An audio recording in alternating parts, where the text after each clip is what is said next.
apart from just dealing with autism, what else are you going to learn? So that also becomes part of what we are going to learn in NDBI. Having said that, that's an introduction that we are dreaming big for our children. So the entire notion that NDBI thinks of him as just somebody who needs to get his life skills in order, just pass 10th standard, somehow get a job. We are not looking only at that. We are looking at a very big picture.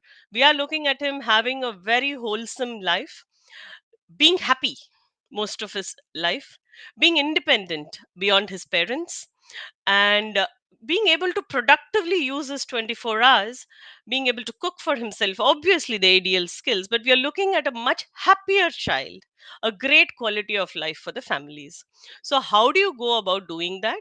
If you want to give a great happiness quotient and a great quality of life for the family, you will have to present it to the child in the therapy center, and NDBI brings that in for you. Okay, so what does NDBI do so differently? The two main words, if I could say it does differently, is it goes heavily behind generalization and motivation. So these are terms which all of us are familiar with, right? What is generalization? What is motivation? We are all trying to work with it in the therapy center. So what is it that NDBI will do so differently?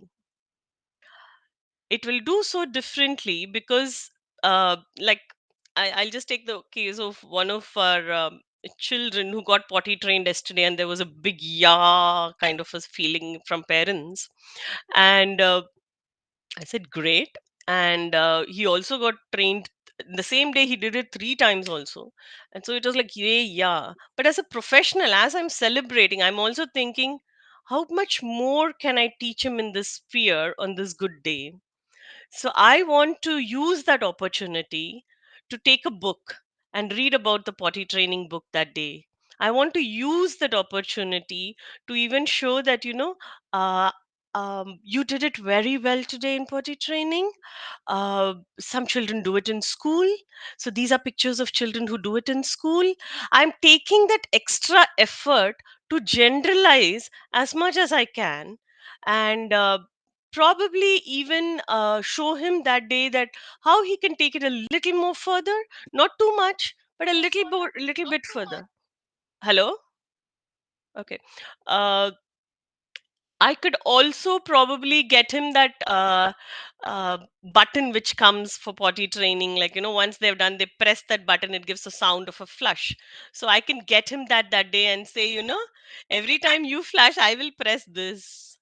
So we are not just looking at तूने potty कर दिया तुम्हें star दे दिया and leaving it at that. We are trying to see how much more angles can we pull it in such that he remembers it as a very happy memory. Okay.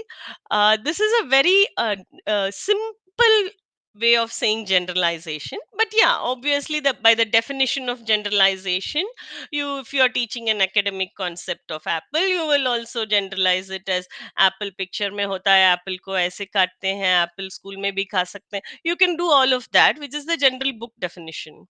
But this way of thinking is also generalization. You're trying to bring it into his life, more motivated.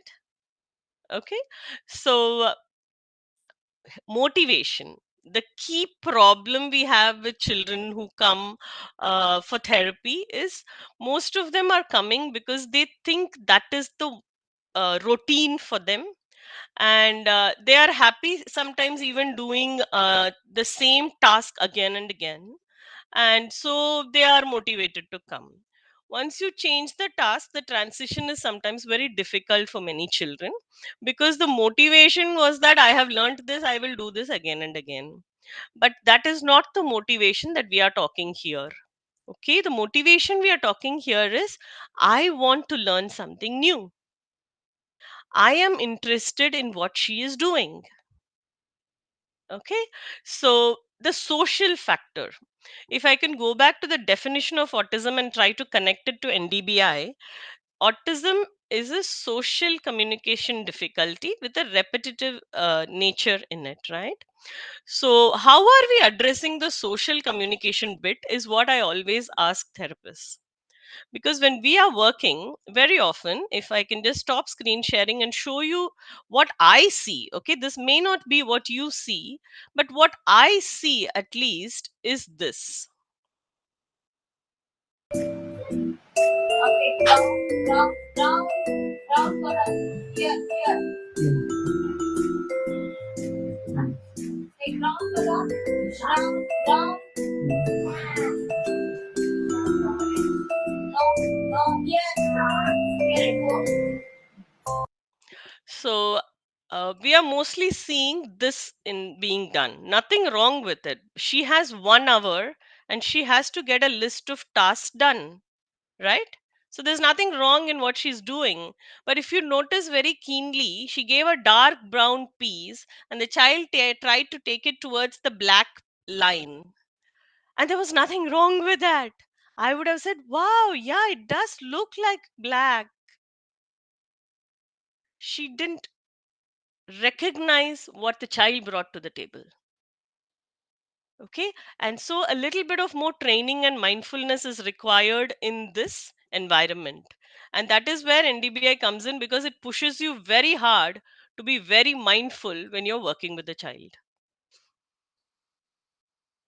So the week 1 introduction, I'm going to stop here. I'm going to play this and I'm going to take some questions as well. Yeah, go ahead and ask whatever you have till now. You can unmute and ask.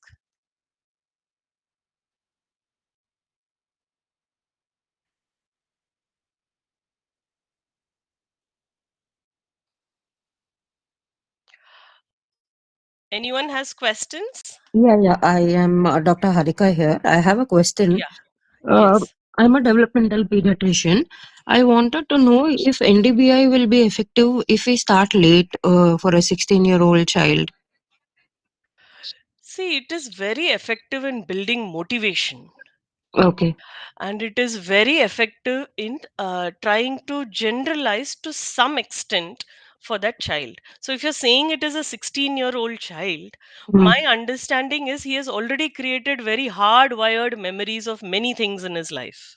yeah. Okay, so changing those may be very difficult to bring in generalization, but Okay. motivation is something which we can definitely bring in. Okay, Okay. so Okay. suppose, for example, the 16-year-old I met was wearing a helmet and having uh, gloves in his hands, okay, because Okay. he's self harming. And there, Mm-hmm. my endeavor is never to generalize anything. My Mm, endeavor is to straighten up his back okay. and smile a little.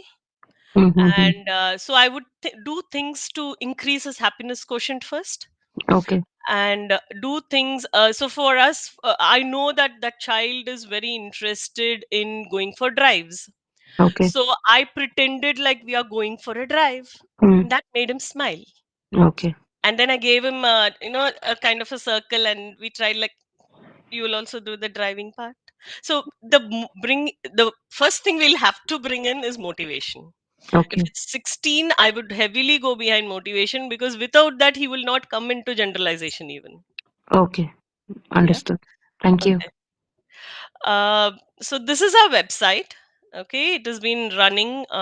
If you see, we have a form which comes up for people to understand the freedom courses.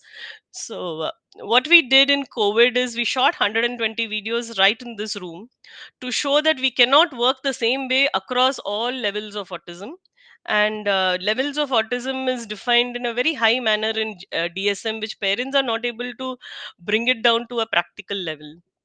So, what we have tried to do is make it into 10 simple levels and defined it such that you will definitely associate yourself to one of those freedoms. So this is freedom 1, no eye contact, running around. So at that time, how will you work, right? This child is not going to look at you, he's not going to be interested in you. So how will you work at that time? Then there is a child who does look at you, who does do things, but he does only when told, because there's no internal motivation in the child to do. You prompt him, he will do it. So that child, how do you work with? You work, if that is the situation, I will stop prompting first, because I can't prompt all through his life, right? So my endeavor will be to stop prompting and see how fast will he come on his own? And that will be like a real long wait. Earlier, if I prompt, I have seen that he comes back within a second. But if I wait, he may take me up to 2 minutes. But I am okay with waiting for 2 minutes, because that 2 minutes will later become 1 minute and later become 30 seconds and then later become 10 seconds. And that is still progress and growth towards social communication, because I can't prompt all through life, right? So I have to remember these things when I'm working from day one. And that is the reason we are teaching NDBI to therapists. How do you remember the social communication factors from day one when you're working with your children? Okay. So let me move on. This is Dr. Anahita Hegde's blessings for our course. So I will just put the slide. This is the NDBI book. It's a bit expensive to buy. So what we have done is, informally, for this course, we have taken printouts of the key tables which we will be talking, and we will send over a document so that you can also read. Okay. So this is the reference book, and if you're interested, you can buy it and read it. It's an excellent book. So we have done introductions. We will now do the three-part contingency. We had a very nasty interaction this week, because somebody took screenshots and the system blocked it. Kindly don't take screenshots. System will block you because it runs on DRM, which is digital rights management. I have to tell this because this is not sitting in my app. It is sitting in a third-party app. Anyway, that apart, ABC is part of how ABA is explained. Uh, if many of you are new to ABA, it is applied behavior analysis. And usually, that is the gold standard for autism remediation. But when I was going through a lot of content, I realized it was not made for autism. We are just using it for autism. Okay, because that was the best fit people found 40 years or 50 years ago. And from that, we have tried to tweak it. We are, and many private uh, great psychiatrists have said ABA in its raw form of ABC is very wrong for autism, and they came up with different methods of bringing in naturalism and developmental ideas. And something came up called Jasper, something came up called PRT, and something came up as incidental teaching. So many things. Different psychiatrists went and said ABC in its raw form, don't do it for autism, and do it in a more naturalistic way. And they came up with their own ways of defining it. What NDBI did is it took all seven, which were very similar, because NDBI realized NDBI is kind of the fourth form of ABA, you can say. And what they have done is they are saying this is the new modern ABA. And in this, we believe we have incorporated the best ideas of ABA, but not taken everything from ABA. And we have included developmental sciences, which brings us to the first slide, that this child is capable of developing across all those milestones which other children are developing, only that he has to be supported in the right manner, and it may be delayed in time. But the developmental milestones, you can think of it similar to other children as well. So that's the basic difference. Okay. So let us see how it looks different. Okay, so we are talking so much, so let's see how it looks different when you see it on the ground. Okay. NDBI as such does not have ABC is antecedent. Okay, I see the question in the chat. ABC is antecedent, behavior, and then consequence. Okay, so you say open door. It's the antecedent. You have given the prompt, the child opens the door, and as a consequence you're going in, and then you probably reward her for doing it correctly. That is the consequence. You have going in is also a consequence, or if you're gone in and you give her a star, it's a consequence. I said open door and you open the door. So A, B, and C. And you will see that most activities are defined as A, B, C very clearly in ABA. Even in NDBI, we do use A, B, C, but it is not stringent. And the beauty is in NDBI, A, B, and C, the child also gets to have a say in it, not only the therapist. We will see how it is done. Okay. Let's not go too technical today. Let us first see how does it look different. Since NDBI is not readily available for viewing, I have brought in something.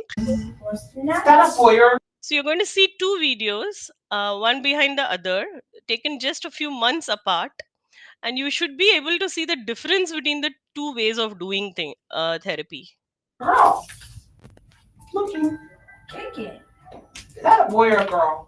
Boy. So you say he's kicking. He's not kicking. Put it on top of the butterfly. Yep. Ready? Are you all able to hear it, or you want the link?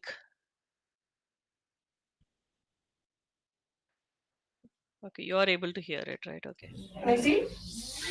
No? Okay.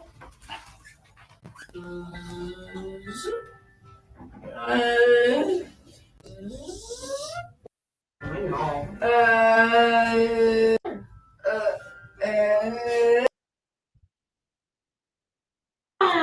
you did it! Hey, you did it! Let's look. It has a sticker. Here we go. Sticky. You did it. Next to the duck, you did. How about let's put the giraffe next to the tree? That's on top of the tree. Okay. For lack of time, I'm going to just give you the link. You can see it later. What did you see the difference? You can unmute and mention. What difference did you see? If you want to speak, you can speak. Yeah. Child was having more eye contact as well. Just one second. I'll just hear Dr. Prachi and then come back to you. Yeah. Yes, Dr. Prachi. So the therapist was quite connected with the child, like eye contact was there, and child was smiling, doing the activities. What was wrong in the first part? First one, I think the he was just looking down and doing something. I didn't understand much in the first video. I mean, I couldn't recognize much. There was, but she was doing some task, looking down, and all her hair were in on her face, and I think uh, she was lot of prompting was there, and she was just made to do something. Hmm. Yeah. Okay. Let me hear the rest and then I'll summarize. Yeah. Yeah, Dr. Harika. The child was engaged, and it was child led and more eye contact. In the first video, it was more of therapist led, so I could see the difference. Okay. Great. Somebody else also wanted to speak. You can unmute and speak now.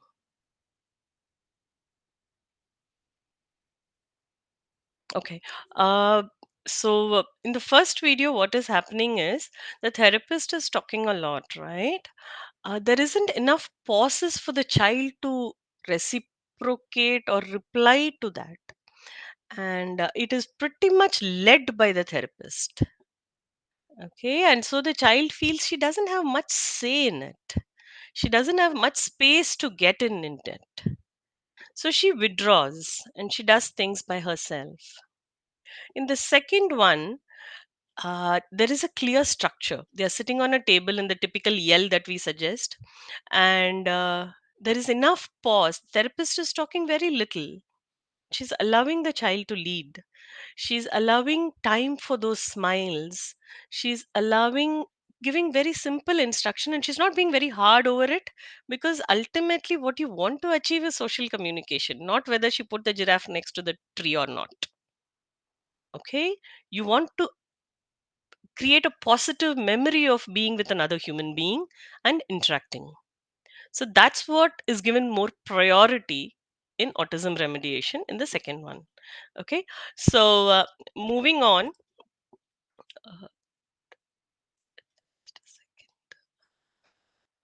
uh, so the three part, you saw the difference. So why NDBI for you?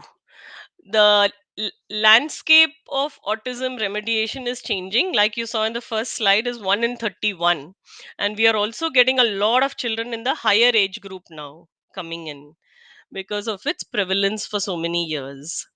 And there is a lot of children, and there aren't enough therapists to give them that quality of life, because very few of them are getting up at 7 a.m. to for a free session, which is new, which is talking newly about the latest way to do things. Anyway, I'm happy there is a good group of people joining in to understand that what we are delivering to the child has to be a little more towards social communication focused than focused on cognitive development or behavior symptoms reduction.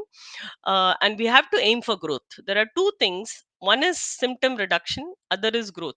If we go behind symptom reduction, we will again and again go behind symptom reduction. There has to be some component of growth that you focus on, and growth has to be towards the social communication and the repetitive thing, because that is his difficulty in autism. So the the landscape is changing. Too many children coming in, so there are also new roles which are coming up. Okay, uh, so one of the roles we are teaching is that you become guides to families to implement it 24/7, and that's a great role for a therapist who wants to learn. Okay, during the course we'll also tell you how to go about being a guide for your families. Okay, so NDBI is proposed by Seattle Children's Hospital team. This is the team which has done the NDBI, the book, and all of it. This is Mendes, and Yuan is not here, but Mendes and Yuan together wrote the book. So it's from Seattle Children's Hospital, is well vetted, and it's, if you want a career, this is a professional enrichment.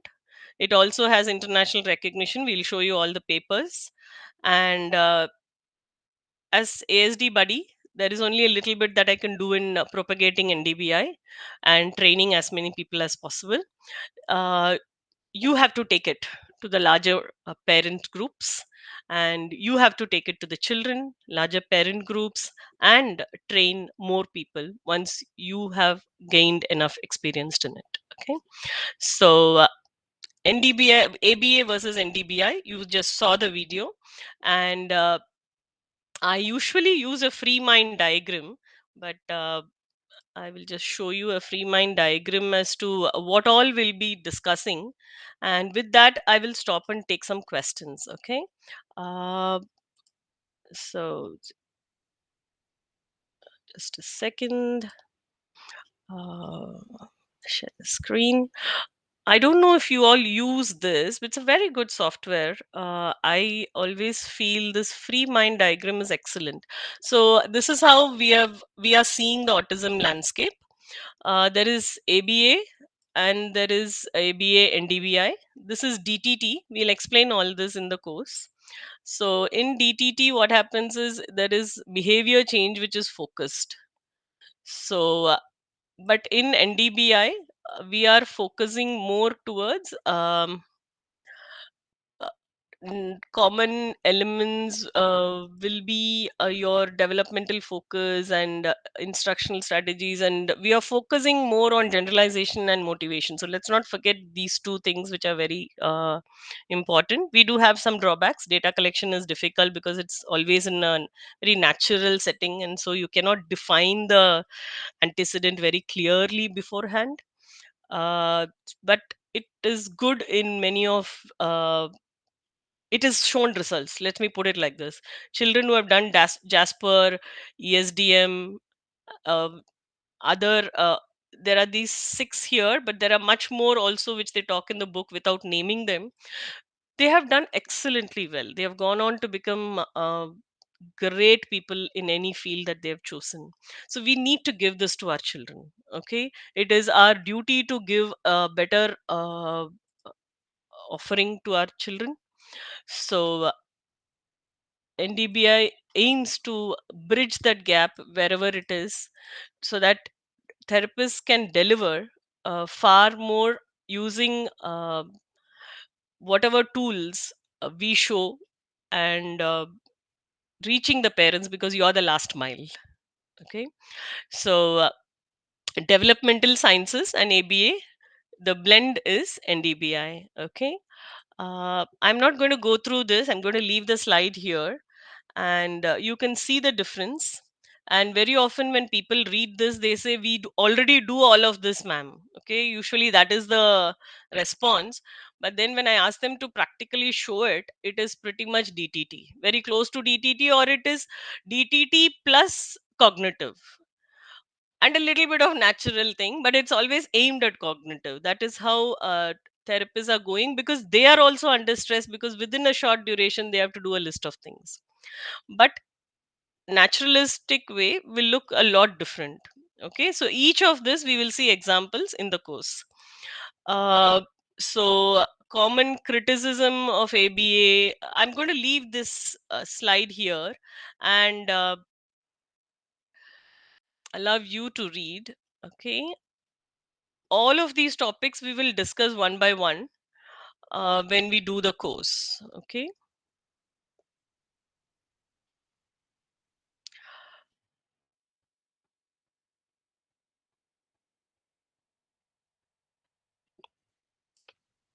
So I think we've given a little bit of an intro to NDBI, though we cannot give all of it. So anything for it to be very scientific, it should have a manual. That's the book I showed you. The fidelity, the accuracy of how you deliver it usually should be supervised by somebody for some time.